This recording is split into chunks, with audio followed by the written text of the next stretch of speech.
What's going on, people? Chris Lotus here, and if you watched the 8-way deathmatch Overwatch video I did while giving commentary about the future direction of my channel, you might have realized I said the next video was going to be the sequel to the top 10 weirdest character video, and it's still coming.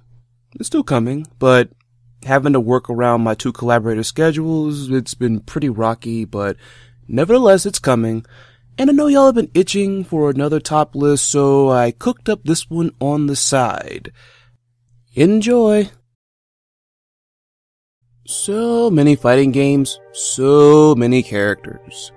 Wouldn't be too much of a surprise if some of them just happen to be lookalikes, knockoffs, and ripoffs.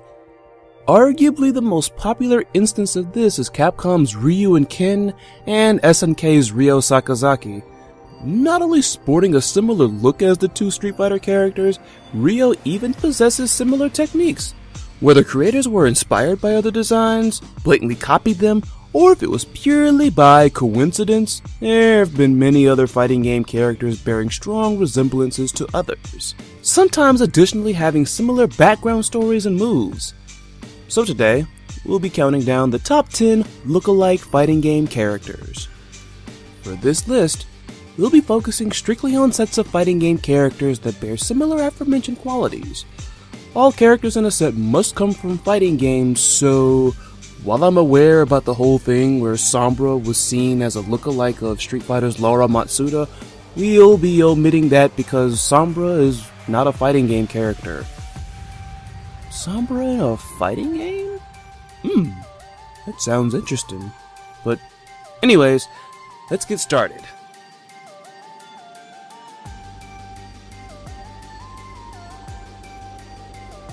Mr. Keep It Classy swiftly became a popular character upon his debut. Whether you admire Dudley's graceful boxing style, his gentlemanly personality, and if you were just huge fans of people like Rudy or Smug, there is no doubt this pampered pugilist has established himself as quite the fan favorite. However, would it blow your mind if I told you that he's a total ripoff of another character? Well, it's true. Dudley is a total and utter ripoff of this guy. No, not him. This guy! Star Gladiator's Franco Geralt. Well, along with the Balrog thing, I'm also kidding about him being a total ripoff. Geralt is in no way, shape, or form a boxer. He's actually a very skilled matador and expert fencer. His backstory is actually pretty sad. His wife and daughter were kidnapped by Star Gladiator Big Bad Bill Stein with the help of a fellow matador who was jealous of his skill and popularity. He's blackmailed to like the darkest and furthest extent when he has a bomb placed inside of him that would trigger if Geralt refused to obey Bill Stein's orders. Dudley, on the other hand, came from a wealthy family, with his father being a highly paid retired athlete turned successful businessman. His father would then lose his business, which prompted Dudley to take up boxing, despite being told he was too small to compete in heavyweight divisions. He was even bent on finding his father's stolen Jaguar, seeing it as somewhat of a symbol of their close relationship. While very different, their storylines do show that they are both quite family-loving men. They both fulfill the classy fighter archetype. Still though, just take a look at them. They've got to be related, right? I mean, blatantly different outfits and hairstyles aside, you can't say they don't resemble each other. They even both have sea blue eyes, the ever noticeable mustache, and practically the same resting gentleman face.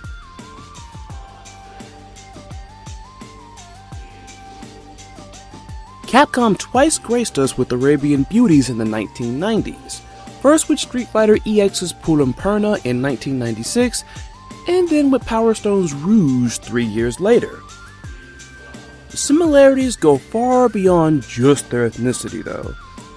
They both do favor quite a bit, bearing similar Arabian princess-themed attire, having long brown hair tied into a ponytail, albeit Rouge's is braided and covers one of her eyes, and both of them having extensive dancing backgrounds.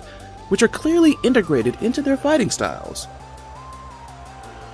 While they have a chunk of things in common, they do have their differences. Further expanding on their backgrounds, Pulamperna is a traveling pampered heiress whose father is quite wealthy. She's accompanied by her bodyguard Indian wrestling champion Darunmeister on her travels to find her father. Rouge also travels the world, but as a fortune teller, who is known for always having accurate predictions. Also, while their fighting styles may appear similar, these two manipulate different elements. Rouge is a fire wielder, turning up the heat to insane levels in her power change form. What is that? Pulamperna precedes fellow Middle Eastern Street Fighter character Rashid, being a manipulator of wind.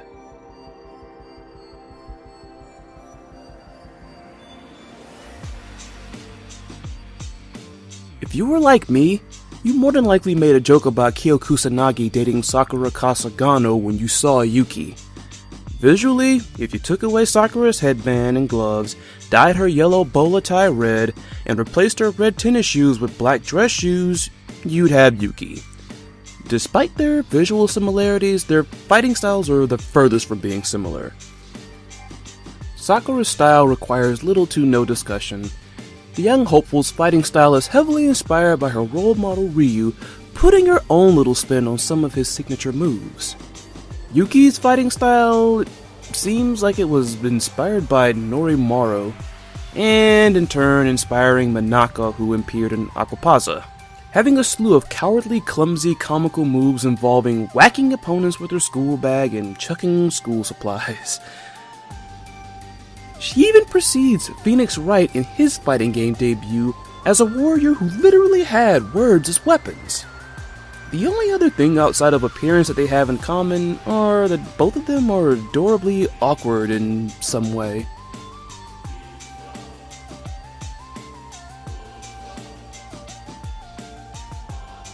With its latest releases, Mortal Kombat finally joined other franchises in embracing the novelty of guest characters. It's especially the case with MKX, as they included a surprising 4 horror icons as characters.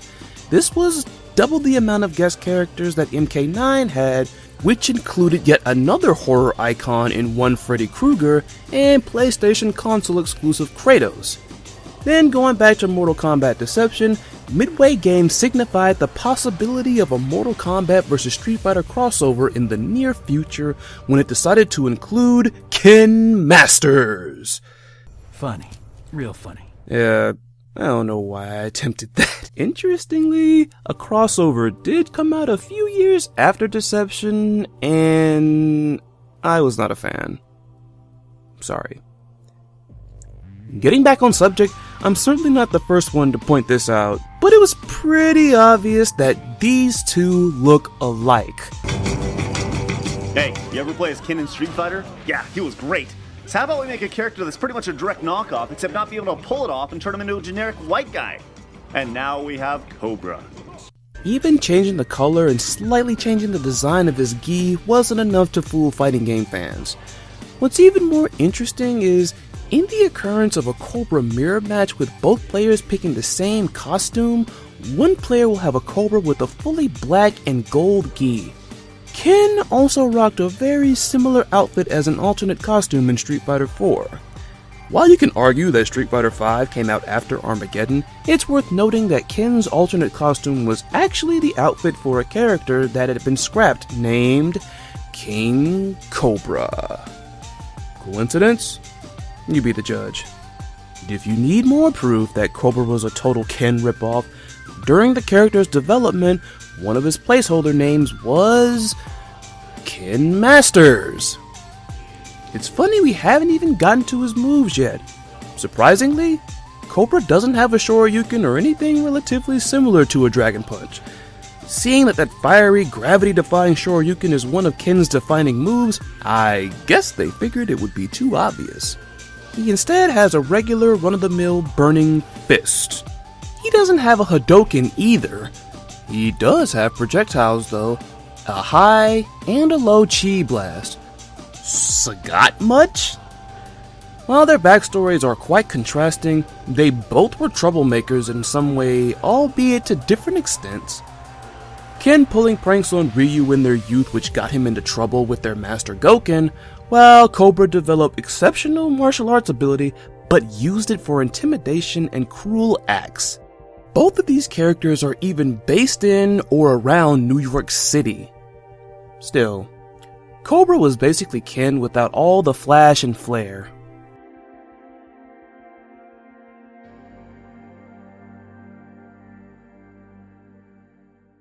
Kotal Kahn was my best character during my hardcore competitive Mortal Kombat X days.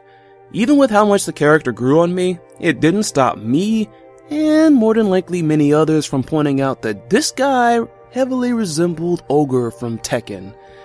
Tall, incredibly powerful, sunstone-wielding, greenish-blue beasts with Aztec-themed attire. Those are basically all the things that these two have in common, despite Kotal coming off as a total ripoff. Quick fact, far as skin goes, it seemed Kotal was possibly going for some kind of an ogre cosplay of sorts, seeing that his greenish blue hue is actually war paint rather than his actual skin.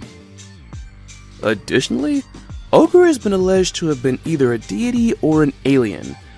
Kotal is an Aztec, which were a race of Aztec-like tribesmen who lived in a gold-dominated realm. Ogre seems to have knowledge of a wide variety of martial arts styles, while Kotal comes off as more of a brutal brawler and grappler who also has an assortment of weapons at his disposal, including totems used to increase his power and sustainability, solar energy to harm the opponent and rejuvenate himself, and of course his massive Makawito. They even both possess different special powers, Kotal being able to summon intense solar energy on command, and utilizing blood magic to enhance himself by ways of sacrificing his own blood. Ogre appears to have telekinesis in regards to his throw maneuvers and the ability to fly. Ogre can even assume an even more beastly form known as True Ogre. At least with fighting style and backstory, it seems NetherRealm Studios was actually trying this time. Design, not so much.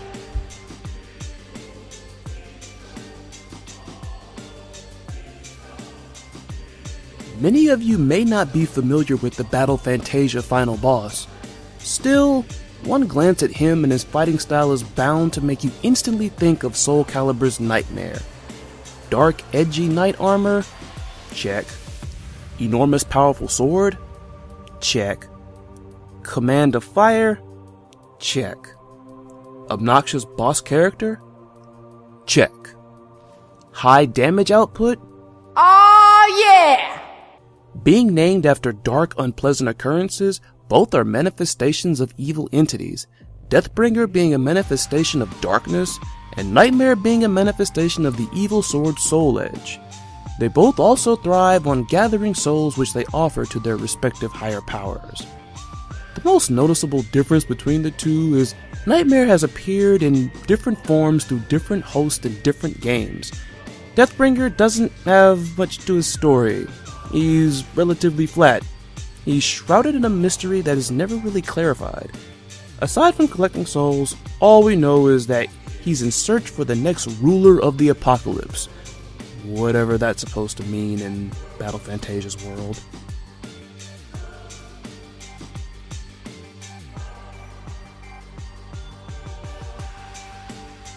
Clearly, Freeman wasn't as slept on as many thought he was, seeing that he would serve as the inspiration for not one, but two characters in the fighting game universe. Tsukikage Arashi from King of Combat, and Carmine from Under Night and Birth. All three of them sport dark, gothy, punk metal-esque attires, love to slice up opponents with their claws, are incredibly agile, and have incredibly sadistic and violent tendencies. Carmine shares a roguish nature with his long-lost brother Freeman, as they both act on their own accord. They kill and hurt people for the thrill of dishing out pain.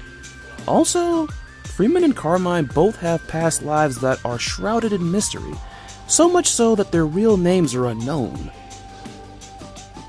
We actually know a bit about Tsukikage, knowing his awakening was driven by drugs. Said drugs caused him mental issues until he developed a tolerance to them. Contrary to the two loners, Tsukikage actually joins forces with another person, L Blue, albeit being under his command via brainwashing, pretty much. Despite Tsukikage's alliance, it is suggested that he could change his mind and strike out on his own at any time.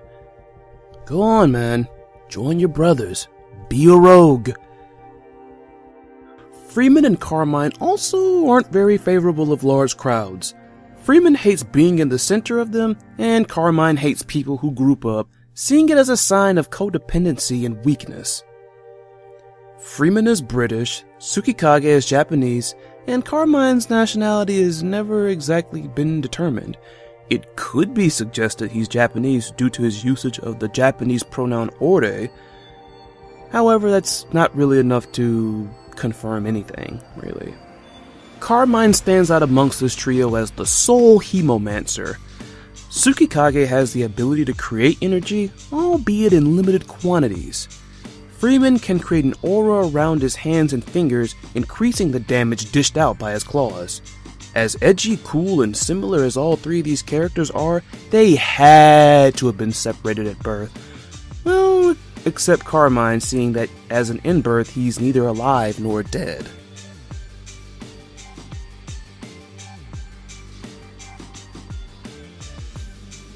Seeing that her brother has been accused of being a clone, it's interesting how Yuri Sakazaki appears to have some lookalikes herself. Similar to Capcom with Pulimperna and Rouge from earlier, SNK figured they could pull a fast one on its hardcore fans in the cult favorite Breakers with Tia Longray. And there was Data East, who not only made a lame Street Fighter II clone with Fighter's history, but even decided to include a Yuri Sakazaki clone in a sequel to the game, being Yumie. They're all long-haired brunettes with ponytails, leggings, and roughly the same color scheme.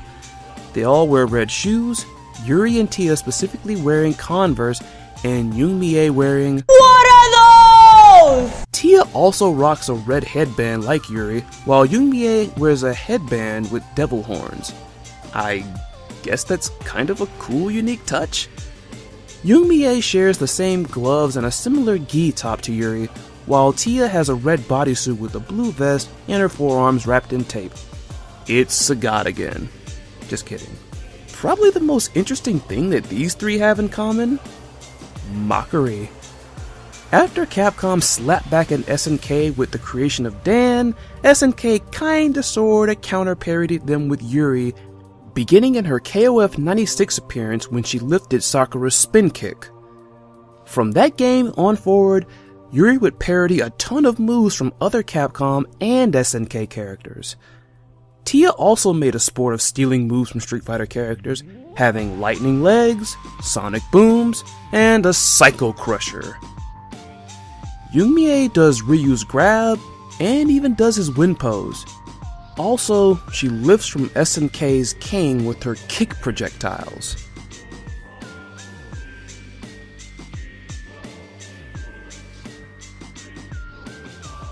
King of Combat strikes yet again with another SNK-esque character design.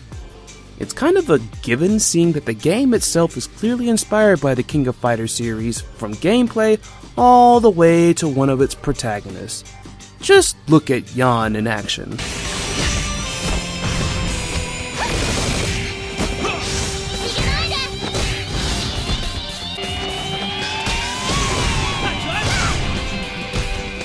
It's more than just the pyrokinesis.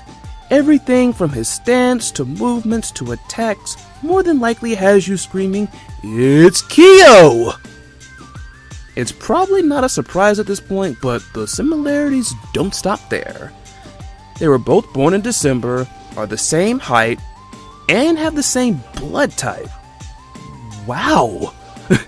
Both of them are even the successors to powerful family dynasties and clans, Kyo being the heir of the famed Kusanagi clan that helped seal away the evil entity Orochi, and Yan being heir to the Feng family, which is pretty much the Illuminati, manipulating events all around the world. Even Yan's outfit is very similar to Kyo's, just with lots and lots of red. And if that isn't convincing enough for you, wait until you see his alternate costume. Do I even need to say anything else? With all these similarities, you'd think there'd be no differences. There are a few. With Kyo being Japanese while Yan is Chinese, Yan has siblings he's at odds with, while Kyo has no siblings, unless you want to count the countless clones and people that have his DNA. While they both have girlfriends that fight, they are very different, which is surprising given how much of a clone Yan is of Kyo. Aside from looking totally different from Yuki, whom we got acquainted with earlier, Claire actually has a fighting style, like a legitimate one, and uses cryomancy in a way that is quite similar to another KOF character. Speaking of said KOF character, what's Yan doing with her glove? You're a pyromancer!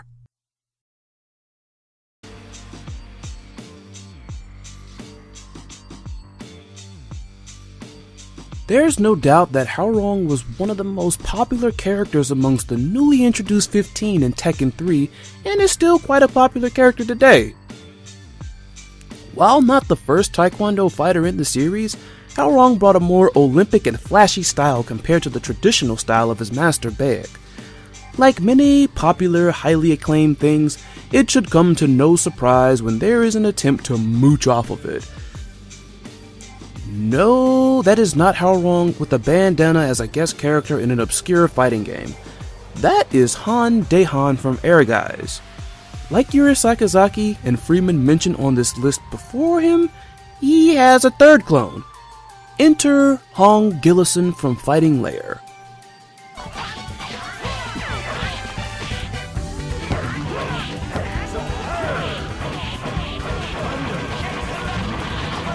Three Taekwondo redheads with super similar outfits. Design and fighting style wise, it's clear that they didn't even try here. However, there is one major mutual factor that may explain it. The same publisher. Yeah, Namco had their hands in each of these three games, so sure you can't plagiarize yourself, but knockoffs barely fly in the public eye. Han Daehan slightly stands out with his backstory. He's an action movie star with a secret artificial right leg that can shoot missiles. Despite how cool this sounds, Han doesn't really seem to like it, possibly desiring to be more authentic. We know very little about Hong Gillison, aside from the fact that he's a Taekwondo specialist and he's super arrogant.